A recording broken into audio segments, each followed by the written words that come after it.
What kind of metrics are you optimizing for, or kind of KPIs?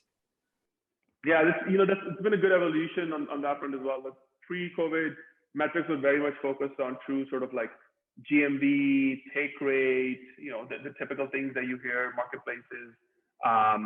marketplaces measure them on. I'd say that's still very true. Internally, that's how we look at it, but we've got more depth to it. So now we take a look at true net revenue, because our revenue streams are not just marketplace revenue, it's also subscription revenue that will layer on top. So we kind of have to balance that. So we take a look at true net revenue.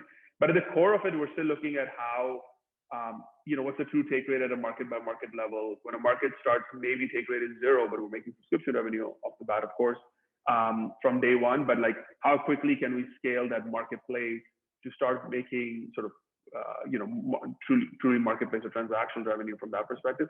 So I'd say the DNA is still very much marketplace metrics, but overarching, we take a look at a lot of the SaaS metrics around subscriptions and net revenue retention and things of those sorts.